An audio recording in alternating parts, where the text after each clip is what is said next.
Assalamualaikum dan salam sejahtera. Bersama saya Fidin Chua dari Borneo News Network dalam program Sabah Okebah dengan edisi khas Sabah Day Special. Hari ini kita akan menemu ramah beberapa ikon-ikon dan juga masyarakat. Apakah dia Sabah Day ini? Hari ini kita di Padang Merdeka pada 58 tahun yang dahulu.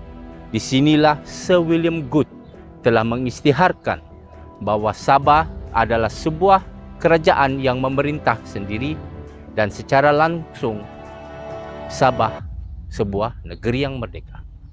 So mari kita melihat apakah tanggapan masyarakat, signifikasi kemerdekaan sebuah negeri, kemerdekaan Sabah ini dalam Sabah Day Special.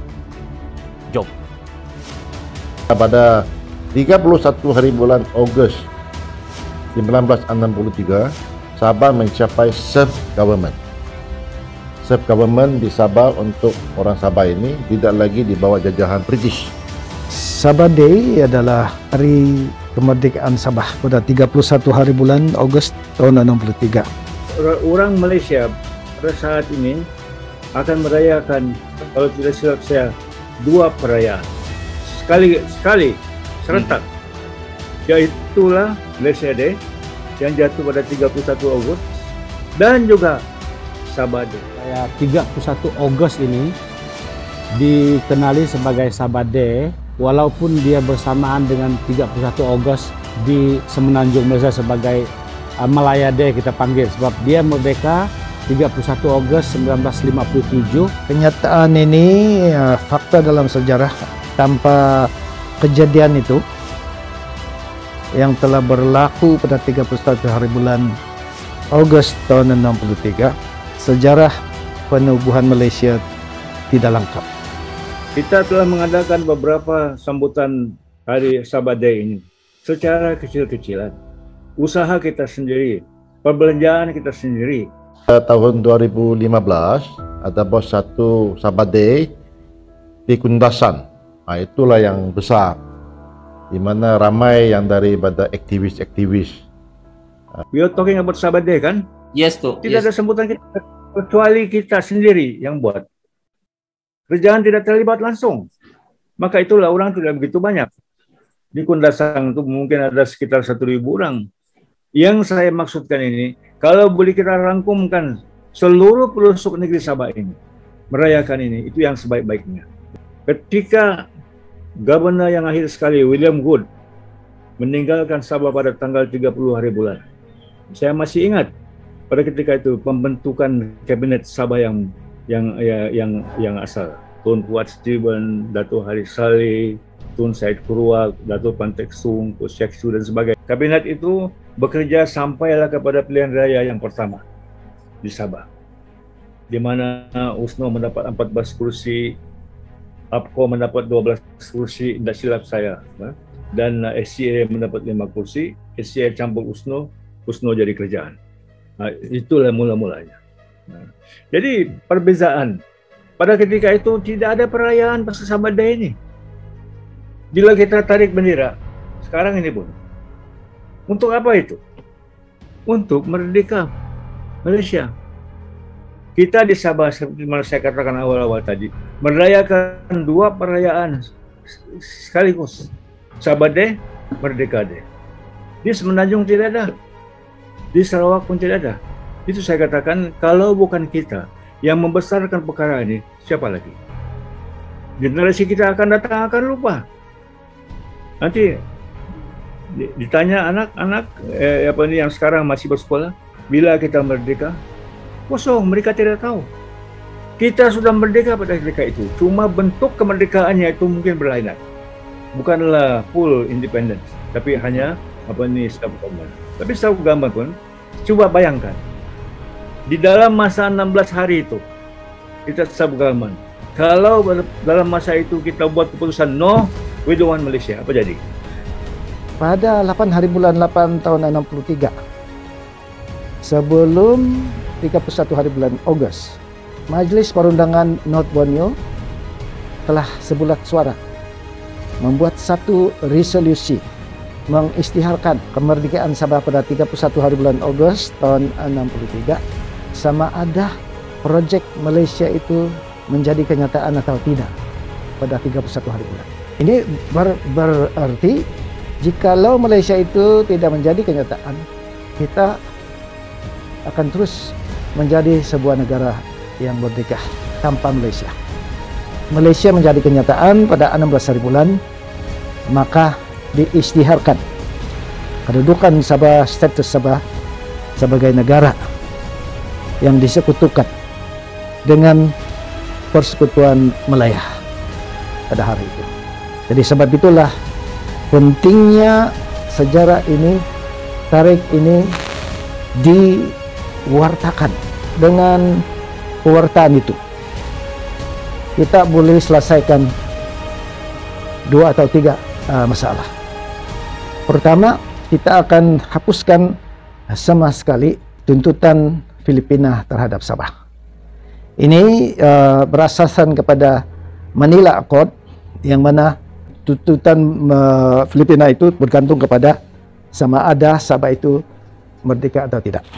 Yang kedua, kita akan sahkan, perkuatkan kedudukan kita sebagai rakan kursi sama taraf dengan Malaya, dengan Sarawak, sebagai wilayah yang menjadi entiti kepada penubuhan Malaysia. Dan yang ketiga, kita akan dapat memastikan hati yang puas bahwa kedudukan Sabah dalam Malaysia ini adalah sama taraf sebagai negeri yang merdeka. Dan terakhir, lagu Sabah Tanah Airku, National Anthem Sabah, menjadi satu saksi bahwa betul-betul Sabah ini adalah negeri atau negara yang merdeka. Hari-hari kita menyanyikan lagu Sabah Tanah Airku, Sabah negeri merdeka, merdeka sepanjang masa. Tetapi kita tidak tahu bila itu Sabah merdeka.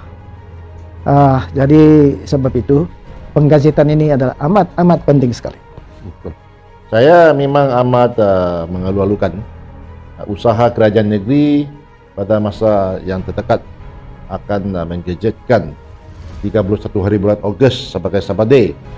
Maka kalau akan digazetkan sebagai Sabah Day ini akan merupakan satu pencapaian perjuangan kita supaya 31 Ogos ini diterima pakai sebagai Sabah Day. Ya, saya dimaklumkan oleh Timbalan Ketua Menteri Dr. Jeffrey Kitingan dan juga Ketua Menteri Yang Amat Berhormat Datuk Azizi bahawa pihak kabinet sedang berbincang dan sedang meneliti beberapa kertas kerja menggazetkan, mewatakkan 31 hari bulan Ogos sebagai Sabah Day. Jadi saya amat setuju. Bukan saja mau digazet, tapi merayakannya dengan seperti mana kita merayakan Hari Kebangsaan. Banyak orang mau kita lupa perkara ini. Banyak orang mau kita lupa. Mau mereka lupa bahawa tanggal 31 Ogos kita merdeka. Insya Allah kita akan dapat penggazetan ini, pengesahan ini 31 Ogos sebagai Hari Sabah pada tahun 2022. Harapan saya adalah pertama untuk memberikan fakta sejarah sebenarnya, untuk melengkapkan pengetahuan mereka terhadap kemerdekaan kita dan juga terhadap kedudukan kita di dalam Malaysia. Yang kedua adalah untuk mendapatkan kerjasama dan sokongan supaya tahun-tahun yang akan datang nanti kita akan dapat memperingati dan menghormati sejarah yang penting ini, yaitu kemerdekaan Sabah sebagai Hari Sabah, yang juga akan menjadi cuti umum dan untuk membolehkan kita menghormati hari tersebut. Jadi harapan saya anak-anak muda kita ini akan dilengkapi dengan sejarah, mendapatkan pengetahuan yang lebih kokoh, dan tidak lagi tertanya-tanya bilakah kita ini merdeka, karena ada juga suara-suara sumbang mempertikaikan bahwa Sabah ini tidak pernah merdeka karena tidak ada Independence Act. Tetapi dia orang lupa bahwa ini telah berlaku di dalam sejarah, dan bukan semua negeri atau koloni yang mencapai kemerdekaan mereka itu ada Independence Act, termasuk United States of America pun tidak ada Independence Act, karena kemerdekaan itu adalah satu keputusan dan keinginan oleh penduduk itu sendiri. Tapi saya berharap supaya kerajaan negeri Sabah jangan takut. Tidak salah, ini bukan kita mau keluar dari Malaysia. Kita hanya merayakan hari jadi kita. Salahkah itu? Betul. Saya pikir tidak salah. Tidak Jadi saya merayu kepada kerajaan negeri Sabah, beranilah sedikit. Jangan digazet saja, tapi adakan peruntukan untuk mengadakan perayaan tiap-tiap tahun pada tanggal 21 Ogos. Itu pendapat pribadi saya.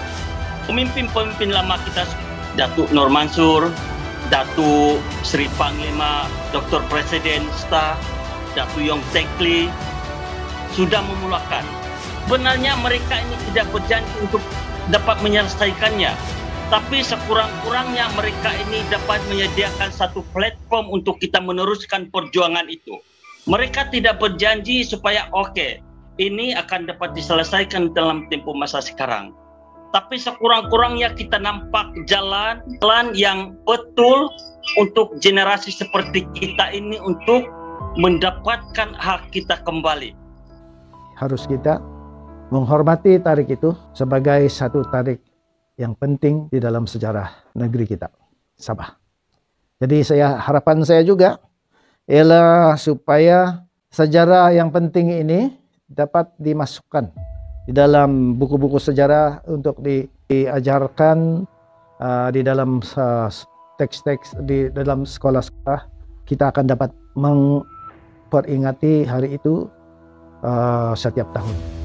Takkan kita menghormati 31 hari bulan Ogos itu hanya kemerdekaan Malaya yang kebetulan tarik yang sama. Jadi ini saya harap akan menjadi identiti orang Sabah. Masa kita kita merayakan hari kebangsaan, hari merdeka yang konon 31 hari bulan Ogos 1957. Itu bukan Sabah punya, tapi kita pakai saja. Jadi dengan adanya diterima resmi sebagai Sabah Day oleh kerajaan negeri, harapan saya bahawa kita ada menambah kuat kita punya identiti sebagai Sabahan. Seterusnya, apabila diterima oleh kerajaan di dokumen-dokumen kerajaan, slogan-slogan, sekarang Sabah Maju Jaya. Sabah Maju Jaya itu pun dari musim 60-an, 60-an. Jadi saya nampak selaras lah Sabah Day dengan slogan Sabah Maju Jaya ini boleh berjalan sama-sama. Dan saya haraplah sebagai satu secara simbolik, satu acara rasmi di Istana Negeri. Di Istana Negeri mengambil satu acara lah to launch secara melancarkan secara rasmi Sabah Day. Maka dengan itu dia akan diterima pakai oleh jabatan-jabatan agensi kerajaan termasuk jabatan pendidikan, supaya ini boleh masuk dalam silibus sekolah-sekolah, dalam buku-buku. Jadi itu yang harapan saya, supaya ini bukan politik. Ini kami tidak cerita politik, tidak kira mana satu pemimpin, mana satu parti, mana satu kerajaan. Ini adalah identiti rakyat Sabah. Lagi ingin saya tegaskan di sini, saudara, saya bukan menganjurkan supaya kita keluar dari Malaysia, tidak. Saya cuma menganjurkan hormati sedikitlah orang Sabah. Jangan ditukar daripada dulu yang di pertuan negara jadi yang di pertuan negeri. Kenapa? Apa sebab? Lepas itu kita jadi negeri yang ke-12. Negeri yang ke-12. Cuma baru-baru ini kerajaan Tan Sri Mahyudin mengiktiraf kita sebagai wilayah. Syukur alhamdulillah. Saya percaya yang berhormat Datuk Seri Panglima Dr. Jeffrey pun berusaha keras tentang ini, sebab dia bersama-sama dengan Kabinet Negeri Sabah kita dimaklumkan sudah pun bagi tahu beberapa ahli-ahli kabinet dan kebanyakan mereka setuju dengan penggezetan ini. Selepas penggezetan ini berlaku, kita harap tuntutan-tuntutan luar negara, tuntutan-tuntutan daripada orang lain akan berhenti. Sebab ketika ini yang kita faham masih ada tuntutan-tuntutan, suara-suara tuntutan di sekitar Sabah ini sebab mereka kata Sabah tidak pernah merdeka. Bila Sabah tidak pernah merdeka, mereka masih berhak untuk mengambil Sabah ini. Jadi bila kita sudah gazetkan 31 Ogos itu hari Sabah, hari kemerdekaan Sabah, kita harap dengan penggazetan itu menutup semua tuntutan-tuntutan yang berlaku ke atas negeri Sabah.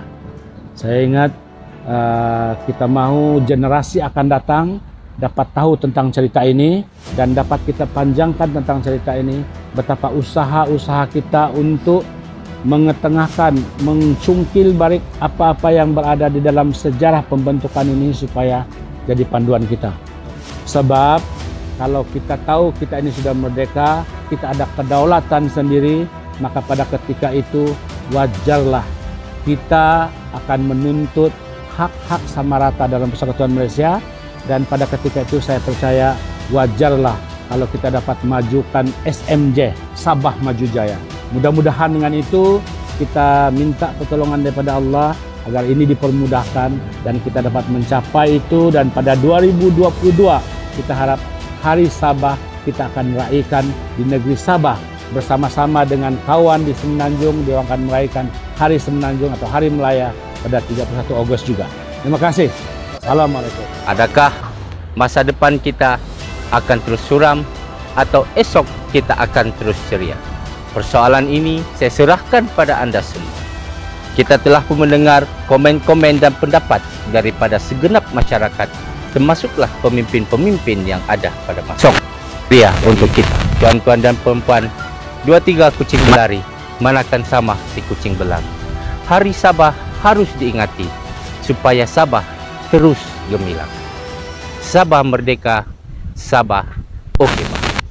Terima kasih.